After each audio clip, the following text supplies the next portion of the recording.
The movie begins with a soldier receiving and delivering a battalion order, which he had confirmed twice. A few seconds later, a skirmish breaks out, with bullets flying everywhere and Sergeant McGreevy and Lieutenant Jack Wisick in command. Upon talking to Wisick, McGreevy remarks that their location is ideal for an ambush. Suddenly, bombs start exploding, and the bustle returns to normal. They then continue to travel low and slowly to locate the flank. Wisick then fires one by one bullets while McGreevy stays behind. Later, a shot pierces McGreevy's chest, and he collapses. On the other hand, Wisick must go close enough to participate in a brutal fight to take revenge for the murder of McGreevy's killer. After that, Colonel A.J. Redding commands Wisick for following orders. Following that, he decides to renounce his duties as a frontman. Then, a new captain introduces him as a battle partner for Wisick, who would train soldiers known as war pigs. The following day, the soldiers play cards outside, discussing their accomplishments while having breakfast. Then, a soldier interrupts their laughter to announce the arrival of a new commander. To approach the war pigs, Wisick, and the new captain, Captain Hans Picot, start going forward.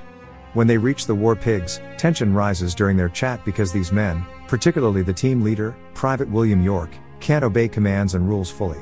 They then had some discussions and will begin training with the US military shortly. The next day, Wisick bangs on a metal object to get the war pigs up around 5 a.m. to get them out of bed. Then, York is the last to come, much to Wisick's displeasure. Later, it's still difficult for both of them to talk about how Wisick murdered his troops. The soldiers then start training for the top squad in the US Army, which requires them to walk 3 kilometers in a double line even though they're dizzy and throwing up. Picot then tries to surprise them with a big pile of sandbags as a reward when they reach the end of the line, and the troops are confused by this. They then resume trekking, and Picot requires them to carry the bags. After a long and challenging training period, the troops are now learning to communicate effectively on the battlefield. Even yet, York makes fun of the officers and disrespects them. Then, they again set off for the mountain with a heavy weight on their back. According to the officers, they must be able to describe what they observe on the battlefield to explain and record it. At the training camp, Wisick shows each soldier a bowl of fruits and instructs them to draw it for 2 minutes at a time. The war pigs find drawing funny and are confused about why they require it.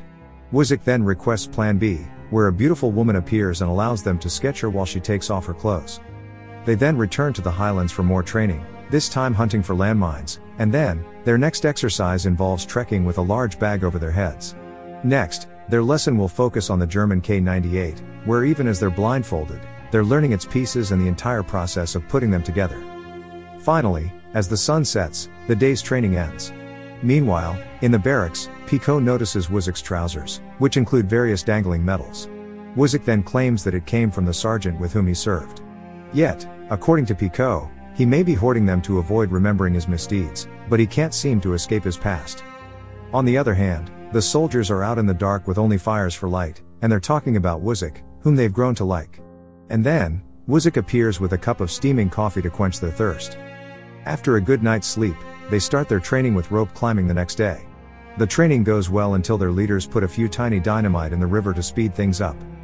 Then, as part of their next lesson, they will learn how to defend themselves with a knife, and because Preacher mocks Picot by calling him a frog, he's first in line for training. During the training, he can't defend himself against Picot's attacks. On the other hand, Private Corporal August Chambers is capable of breaking up a knife fight. He then yells about how Wisick will murder them all while still losing. The game is becoming increasingly absurd.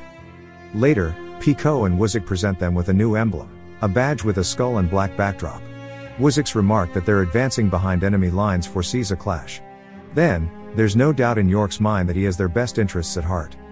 Soon after, they return to camp, where they will meet the colonel the next day. Wisick and Picot then converse about how much they miss being at home and seeing their families. The colonel then arrives and shows them photos of cannons in Alsace-Lorraine, France, that may kill many people. Then, he requests that Wisick and Picot consider the possibility that Hitler is planning this. Later that day, Wisick goes to the War Pigs training camp to tell them that Hitler wants to make a millipede rifle as a new superweapon. He says it's a pressurized cannon with an artillery range of approximately 100 miles. The soldiers then question its precise location, which Wisick informs them is in Alsace-Lorraine, France. The troops then state it's a long distance beyond enemy lines and territory, which surprises them. According to Wisick, there's no doubt in their minds that the War Pigs are ready and capable. To proceed, Picot urges them to choose a driver, and they choose Moffat. Later, When traveling with Wuzik, Moffat randomly says that his wife wants to go to Germany. Wuzik consoles him by telling him that he'll see her again. They then pass the enemy line and hide in the shadows as planes swoop overhead. Because they are on the wrong side of the border, they compel themselves to come to a complete halt. The fact that they are visible to their enemies causes them to question whether or not they would fire upon them. After that, they take a break and go around the airfield as they see that the planes take too long to view. York then asks Wuzik where they are, to which he responds they are on Hill 314, east of the cannon's location. Meanwhile, August and one of his soldiers are in the field. They need 2 more soldiers to accompany Picot on his rounds. On the other hand, Picot asks Preacher, one of the troops, to go to the end of the road and crouch low to look for any movement. He also instructs him to return if he detects anything immediately. As they cross the road, Wuzik and 2 other guys notice a massive cannon forming low in the sky over their location. According to their estimates, the object is 600 feet in the air, which is a lot of space, yet it appears functional. Wuzik orders them to leave the region after they have finished their mission. When August inquires whether that's all there is to report, they proceed to do so. Moffat, on the other hand, is working on mining holes in Picot's region and doing an excellent job of it. As he raced among the people, Preacher warned the rest of the soldiers of the danger of German armor coming down the roads. According to Wuzik, they must be careful so their enemies will not see them. However, the Germans still notice them even if they dart around in the shadows. The Germans then yell as they toss a camouflaged grenade into their hiding spot. With everything going on, Wuzik gets wounded by the grenade, collapses to the ground, and the bomb shock injures him. The German has joined the 2 soldiers in the armored vehicle, and large armored trucks arrive near Picot and Moffat's hiding place. Picot believes it's a routine maintenance check because they land where they are now. While this is going on, a German soldier approaches their cover while smoking a cigarette. After that, he sees their truck, which prompts Picot to prepare his rifle quickly. After a few moments, under his command, they unleash a bullet toward the enemy, which marks the beginning of a new war. As they exchange gunfire, a soldier from the War Pigs throws a grenade toward the Germans. Then, Picot walks confidently beyond the bushes while shooting the enemy inside the truck. Then they throw another grenade at the enemy, and it appears they're losing their number. With ensuing gunfire, Picot struggles with a German soldier and shoots him dead when he's the final opponent. Picot is now looking for more adversaries to shoot at, but when he feels an ache in his abdomen, he touches it and sees blood. A War Pig soldier then approaches him and asks how he is. Then, they see 2 enemy troops escaping from their rear, and he orders the soldier to seize them. As his abdomen wraps in blood, he yells softly in pain. On the other hand, Wuzik, lying in the middle of the jungle, recovers from a direct panic shot of a grenade. He then notices 2 German men racing out, and the 2 soldiers dispatch them in no time. When he returns to his squad, he informs them that the German patrol apprehended their men, August and York, and then they hastily return to their team. They find one of the soldiers tending Picot's wounds when they arrive.